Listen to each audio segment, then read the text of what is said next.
Telangana 10th class public examinations అయితే start కాబోతున్నాయి. So guys ప్రతి ఒక్క సబ్స్క్రైబర్కి ఆల్ ది బెస్ట్ ముందుగానే చెప్తున్నా.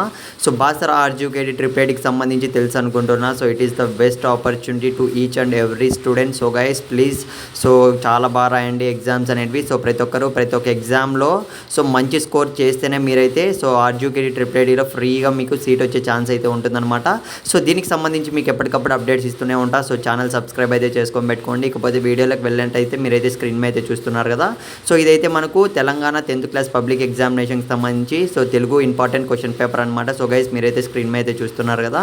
సో పార్ట్ బి అనమాట ఇదైతే. సో ఖచ్చితంగా మీరు ఈ క్వశ్చన్ పేపర్ అనేది ప్రిపేర్ అయిపోండి. సో ఇప్పటికే ఆల్మోస్ట్ ప్రిపేర్ అయ్యి ఉంటారు. సో ప్రిపేర్ అయ్యిండే దాంతో పాటుగా అడిషనల్గా అయితే ఈ క్వశ్చన్ పేపర్ అనేది ప్రిపేర్ అవ్వడానికి అయితే ట్రై చేయండి మ్యాక్సిమం అయితే. సో ఇందులో వచ్చే ఛాన్స్ అయితే ఉంది. మళ్ళీ చెప్తున్నా ఇంకో విషయం ఏమంటే గైస్ సో చాలామంది స్టూడెంట్స్ అయితే సో తెలుగు కూడా కష్టంగా ఫీల్ అవుతుంటారు. సో మీరైతే కష్టంగా ఏమాత్రం ఫీల్ కాకండి. ఈ ఇయర్ అయితే సో మనకు ఫస్ట్ లాంగ్వేజ్ క్వశ్చన్ పేపర్ అనేది ఈజీగా వచ్చే ఛాన్స్ అయితే ఉంది అన్న అప్డేట్ అయితే తెలిసింది. సో ఇంకో విషయం ఏమంటే సో మీకు ఏ క్వశ్చన్ పేపర్ టఫ్గా ఫీల్ అవుతున్నారో సో నెక్స్ట్ ఉన్నాయి కదా ఇంకా 10th క్లాస్ ఎగ్జామ్స్ అన్నీ. సో ఏ క్వశ్చన్ పేపర్ మీరు కష్టం అనుకుంటున్నారో ఒక్కసారి కింద కామెంట్లో అయితే తెలుపండి. సో మీకు ఎప్పటికప్పుడు నా సపోర్ట్ ఎప్పుడూ ఉంటుంది. సో మీకు ఎటువంటి చిన్న డౌట్ వచ్చినా కింద అయితే కామెంట్ అయితే చేసే ట్రై చేయండి. సో మన సబ్స్క్రైబర్స్ అందరూ మంచి స్కోర్తో పాస్ అయిపోవాలనేదే నా గోల్. మళ్ళీ చెప్తున్నా. సో ఆల్ ది బెస్ట్ ప్రతి ఒక్కరికి. So at least one of your ఫ్రెండ్కి ఈ వీడియో షేర్ చేయండి.